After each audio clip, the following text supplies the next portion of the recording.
Good morning વિદ્યાર્થી મિત્રો. આજે આપણે ધોરણ 11 તૃતીય ભાષા ગુજરાતી ચેપ્ટર નંબર છે 20 દિલાવરી તેના વિશે અભ્યાસ કરીશું. એમના લેખક છે રાઘવજી માધડ. તેમનો જન્મ છે 1/6/1961. રાઘવજી દાનાભાઈ માંકડનો જન્મ અમરેલી જિલ્લાના દેવળિયા ગામે થયો. MA PhD સુધીની પદવી પ્રાપ્ત કરી છે. નવલિકા, નવલકથા, નાટક તેમજ લોક સાહિત્ય ક્ષેત્રે તેમનું પ્રદાન મૂલ્યવાન રહ્યું છે. ઝાલર, અમરફળ, જળતીર્થ, કૂક, લોકવાણી, શબ્દની વાત એમના નોંધપાત્ર પુસ્તકો છે. સાહિત્યની વિવિધ સંસ્થાઓ દ્વારા સન્માન પારિતોષિક પ્રાપ્ત થયા છે. શિક્ષણ ક્ષેત્રે અભ્યાસક્રમ, પાઠ્યપુસ્તક નિર્માણ તેમજ પ્રશિક્ષણ સંસાધન ક્ષેત્રે રાજ્ય તેમજ રાજ્ય બહાર તેમણે મહત્વનું કાર્ય કર્યું છે. મારી શિક્ષણ ગાથા તેમજ વર્ગ એ જ સ્વર્ગ એમના શિક્ષણ વિશેના પુસ્તકો છે. ગુજરાત શૈક્ષણિક સંશોધન અને તાલીમ પરિષદ ગાંધીનગરમાં સેવારત છે. ગુજરાત સાહિત્ય અકાદમી ગાંધીનગર દ્વારા એમનું પુસ્તક લોકવાર્તાની લહાણ પ્રગટ થયું છે. એમાંની આ લોકકથા લીધેલી છે. અહીંયા જે દિલાવરી છે એમનું સાહિત્ય પ્રકાર છે લોકવાર્તા છે. લોકવાર્તા આપણે જોઈ ગયા છે કે લોકવાર્તા કોને કહેવાય? તો જે લોકો માટે અને લોકો દ્વારા જે રચાયેલું હોય તેને આપણે લોકવાર્તા કહીએ છીએ. કાઠિયાવાડના પંથકમાં સાવ નાનકડા ગામમાંથી એક રાજવી દરબાર પસાર થાય છે. અહીંયા જે વાર્તા કરેલી છે એ કાઠિયાવાડની છે કે એક સાવ નાનકડું એવું ગામ છે અને એમાંથી રાજવી દરબાર છે તે પસાર થાય છે. ગામ પોતાના જાણીતા કવિરાજનું હોવાથી તેમને યાદ કરે છે અને જે ગામમાંથી પસાર થાય છે, હવે સ્વાભાવિક છે કે આપણે જે પંથકમાં રહેતા હોય એ પંથકમાં કોઈક વ્યક્તિ હોય કે જેનું નામ આગળ પડતું હોય અથવા તો જાણીતું હોય તો આપણે ત્યાંથી પસાર થઈએ એટલે એમને એક વખત તો યાદ કરીએ જ. કવિરાજ ગામના પાદરમાં આવે છે અને દરબારને આગ્રહ કરી પોતાના ઘરે લઈ જાય છે અને ગામના કોઈ માણસને પૂછે છે કવિરાજ વિશે અને કવિરાજ ત્યાં પાદરમાં એમને લેવા માટે આવે છે અને આગ્રહ કરીને પોતાના ઘરે લઈ જાય છે. એકબીજાના ખબર અંતર પૂછે છે. વરસ નબળું હોવાથી ખાસ અનાજ પાક્યું નથી એવું દરબાર જાણી લે છે. પછી પોતાના રાજ્યમાં જઈ કવિરાજ માટે અનાજના ગાડા મોકલાવે છે. હવે એકબીજાના ખબર અંતર પૂછતા કેવી મોલાદ છે, શું છે, વરસ પાણી કેવા છે એવી વાત ચાલે છે અને કવિરાજ કહે છે કે આ વર્ષે ખાસ એવું કંઈ છે નહીં. એટલે તરત જ પેલા રાજવીર છે એ પોતાના ગામ જાય છે અને એમને ત્યાં અનાજના ગાડા મોકલાવે છે. કવિરાજ એકાએક આવેલા રાજના ગાડા જોઈ વિચારમાં પડી જાય છે. દરબારે પોતાનું લાલચું તો નહીં સમજ્યો હોય ને અને લાગી એવું આવે છે, પણ પછી થાય છે કે દરબારી ઉદારતાને લીધે અનાજ મોકલ્યું હશે. આ કથામાં તળપદા પરિવેશ, રીત રિવાજ, લોકબોલીના વિનિયોગ અને નિહિત મૂલ્ય સંસ્કારની એક વિચારાયેલી સંસ્કૃતિને જાણે સજીવન થઈ ગયેલી છે. વિસરાયેલી સંસ્કૃતિ એટલે કે જે ભૂલાઈ ગયેલી સંસ્કૃતિ છે એ સંસ્કૃતિને જાગૃત કરવાનું કામ અહીંયા કરેલું છે. એટલે કે જ્યારે રાજવીર કહે છે કે આ વર્ષે કશું જ નથી અને જ્યારે રાજવીર છે એમને મોકલાવે છે ત્યારે પેલા કવિરાજને એવું થાય છે કે કદાચ રાજવીરે મને કોઈ લાલચું તો નહીં સમજ્યો હોય અથવા તો એણે શા માટે મારા માટે આ અનાજ મોકલ્યું હશે. પરંતુ અહીંયા એ રાજવીરની ઉદારતાનું, દરબારની ઉદારતાનું વર્ણન કરવામાં આવેલું છે. હવે આપણે લેસન તરફ જોઈએ છીએ કે સૂરજ આથમવાની તૈયારી છે. સૂરજ આથમવાની તૈયારી એટલે કે સૂર્યાસ્ત થઈ રહ્યો છે. ખુલ્લા આબમાં કેસરી રંગના દીવડા ઝળવળતા લાગ્યા છે.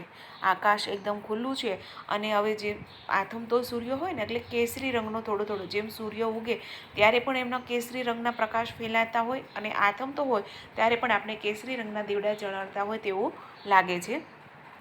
સલૂની સાંજ નવોઢા નારીની જેમ ધીમે ધીમે પગલાં ભરતી જાણે ચકલીના માળા જેવા ગામમાં ગૃહ પ્રવેશ કરી રહી છે.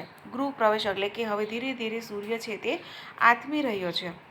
અહીંયા ધીરે ધીરે સૂર્ય પોતાના ઘર તરફ જઈ રહ્યો છે. એટલે કે સલૂની સાંજ નવોઢા એટલે કે નવી પરણેલી આવેલી સ્ત્રી જેમ નારીની જેમ નવી પરણેલી સ્ત્રી હોય શરમાથી એમની સાસરીમાં ધીરે ધીરે પગલાં પાડતી હોય એવી રીતે સૂર્ય ધીરે ધીરે પોતાના ઘર તરફ જઈ રહ્યો છે, માળા તરફ જઈ રહ્યો છે.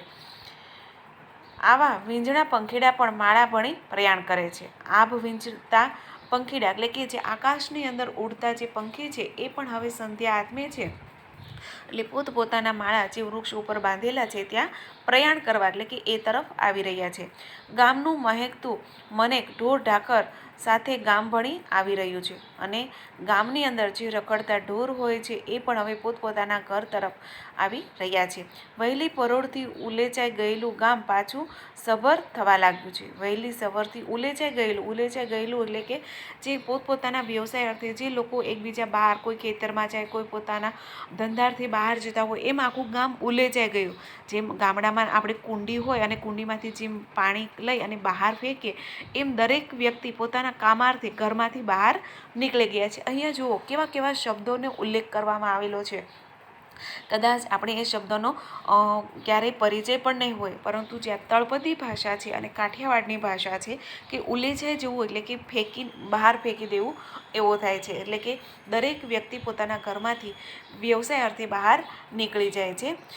પાછું સભર થવા લાગ્યું. સભર એટલે કે પાછા પોતાના ઘરની અંદર પાછા આવવા લાગ્યા છે, એટલે કે ગામ પાછું ભરાવા લાગ્યું છે.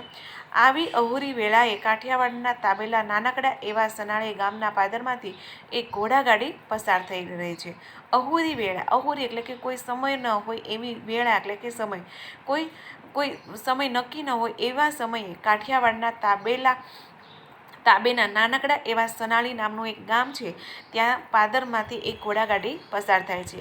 કોઈ ગામ આવ્યાને અણસર આવતા જ અંદર બેઠેલા દરબારે હળવો ખોખારો ખાધો. કારણ કે ગામનો જે ચોરો હોય ને ત્યાં અમુક વૃદ્ધ વ્યક્તિઓ તો બેઠા જ હોય અને કોઈ આમ વ્યક્તિ ત્યાંથી અજાણી વ્યક્તિ પસાર થાય એટલે એમની કંઈક તો એમની તીખલી થાય જ કે આ વ્યક્તિ કોણ છે, કાં તો ફલાણા ભાઈને ઘરે આવેલો છે કે કોણ છે, એમ ત્યાં એને ખોખારો તો ખાય અને તેમની પૂછતાછ તો કરે.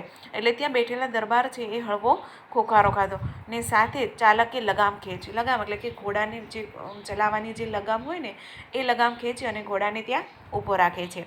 ને તેજીલા તોખાર હણહણાટી કરતા ઊભા રહી ગયા. તોખાર એટલે પણ અશ્વ થાય. અહીંયા ઘોડાના સમાનાર્થી છે અશ્વ, તોખાર. એટલે તરત જ ઘોડો હણહણાટી કરતો ત્યાં ઊભો રહી ગયો. ત્યાં દરબારનો રૂઆબદાર અવાજ પ્રગટ્યો, ભાઈ કયું ગામ આવ્યું? એટલે ત્યાં પેલો જે ઘોડે સવાર કરનારો હતો એણે પૂછ્યું કે આ કયું ગામ છે? બાપુ, ઘોડાગાડીના ચાલકે ઉત્તરતા કહ્યું, આપણું સનાળી ગામ છે. બાપુ, ઘોડાગાડીના ચાલકે ઉત્તરમાં કહ્યું. એટલે ઘોડાગાડીનો જે અસવાર હતો એ ક્યાંથી, કારણ કે બેઠેલા લોકોએ પૂછ્યું કે કયું ગામ, એટલે કે તમે ક્યાં ગામથી આવો છો? એટલે ઘોડા ઉપર બેઠેલા અસવાર છે તેમણે કહ્યું કે સનાળી ગામ. હે, સનાળી ગામ? તો કવિરાજ ગગુભાનું ગામ? એટલે કહે છે તો આ ગામ ગગુભાનું, કવિરાજ ગગુભાનું? હા બાપુ, ચાલકે વાતમાં સાક્ષી પુરાવતા કહ્યું, છે તો ગગુભાનું ગામ. એટલે જે ઘોડો ચાલાવનાર હતો તેણે કહ્યું, હા, છે તો ગગુભાનું ગામ. તો પછી કવિરાજને ખબર દેવડાવો. આમ કહેતા દરબારે ઘોડાગાડીમાંથી બહાર આવ્યા અને પોતાની દરબારી લેબાસને જરી ઠીકઠાક કર્યો. પછી સ્વાગત બોલતા હોય એમ બોલ્યા, કાલ સવારે ગગુભાને મીઠો ઠપકો સાંભળવો પડે, પાદરમાંથી નીકળ્યો તો મને યાદ ના કર્યો. એટલે પેલા દરબારોને કહે છે કે હા, આ તો ગગુભાનું ગામ છે, તો પછી બોલાવો ગગુભાને. કારણ કે કાલે સવારે એમનો ઠપકો મળશે કે તમે તો અમારા ગામમાંથી પસાર થઈ અને અમને યાદ પણ કર્યા નહીં. હા બાપુ, હમણાં કોક હારે હંદેહો કેવડાવું છું. હંદેહો એટલે કે સંદેશો અને કોક એટલે કે કોઈક સાથે. એટલે ત્યાં બેઠેલા કહે છે કે હા બાપુ, હમણાં જ કોઈકની સાથે અમે સંદેશો મોકલાવીએ છીએ. ચાલક આમ કહી કોઈ જણને શોધતો ઊભો રહ્યો અને એમ કરી જે ઘોડે સવાર છે એ ત્યાં આમ વિચારોમાં કોઈકને શોધતો હોય એવી રીતે ઊભો રહે છે. હાડમાં આમ તો ફૂલડા જેવું નાનું રૂપાળું રજવાડું, પણ તેની સુગંધ ચોમેર પ્રસરી ગયેલી. હડાળા આમ તો ફૂલકા જેવડું નાનું સુમેળું. હડાળા એટલે કે કહે છે કે એમનું જે ગામ છે એ નાનકડું એવું છે, પરંતુ એમની જે શાખા છે એ ગામની શાખા આજુબાજુના ગામડાઓમાં ચોમેર એટલે કે ચારે બાજુ સારી એવી ફેલાયેલી છે. એટલે કે એ ગામની વ્યક્તિ ચારે બાજુના ગામડામાં પ્રસિદ્ધ હશે. કોઈ પણનું નામ આપો એટલે કે તરત જ એમને બધા ઓળખતા હશે. ખાસ તો દરબારી ગઢમાં કસુંબર ડાયરો ભરાય, તેમાં સત ધર્મ ને સાહિત્યની મંડાય. અને ખાસ કરીને એ ગામ છે કે એમનો દરબાર, બધા જ દરબારી લોકો ભેગા થાય અને એના ગઢની અંદર કસુંબર ડાયરો ભરાય. આપણે જે એક કસુંબી છે એક પીવાનું, જેમ સિગરેટ ને એ બધું પીતા હોય એવી રીતે કસુંબી પણ એક પીવાનું ઔષધ છે. ઔષધ તો ના કહેવાય પણ એક પીણું છે. એટલે ત્યાં ડાયરો ભરાય અને એની અંદર સત, ધર્મ અને સાહિત્યની વાતો થતી હોય. દરબારની સારપ અને મોટપ માથે આ છોગો હતો અને એટલા માટે જ દરબારની આમ જોવા જઈએ ને તો દરબારોની અંદર મોટા ભાગની અંદર પીણું વધારે પીવાતું હોય છે, પરંતુ અહીંયા જે આ દરબાર ભરાતો હોય છે એમાં ત્યાં સત્સંગની, સારપની કંઈક એવી વાતો થતી હોય છે અને એટલા માટે જ તેમનું મોટપ છે એ માથે છોગો હતો, એટલે કે એમની જે મોટપાયણ છે એ જ એમનું માન મોભો હતો. તેથી સુવાલ પ્રસરેલી હતી અને એટલા માટે જ એમની જે સુવાસ છે એ ચારે બાજુ ફેલાયેલી હતી. ડાયરાના લીલા શાકના ચારણ કવિ ગગુભા ને સામે સમદર સમા દરબાર વાજસુરવાળાની પણ બેઠકો થાય. એક બાજુ ડાયરાના લીલા શાકના ચારણ કવિ ગગુભા હોય અને સામે સમદર સમા, સમદર એટલે કે સમુદર જેવા, સમદર એટલે કે સમુદર જેવા વિશાળ દરબાર વાજસુરવાળાની પણ બેઠકો હોય, એટલે કે સામ સામે બેઠકો થાય, દરબાર ભરાય, સામ સામે ગીતોની લહેરો જામતી હોય. એક બાજુ કવિરાજ ગગુભા હોય અને બીજી બાજુ સમદર દરિયા સમાન જેમના વિશાળ હૃદયો છે તેવા વાજુભા વાળા હોય. ક્યારેક મોંઘેરા મહેમાન એવા કલાંત સાગર કલાપીના પણ પગરણ હોય અને કલાપી છે એ પણ સૌરાષ્ટ્રના છે, લાઠી ગામના છે, એટલે કે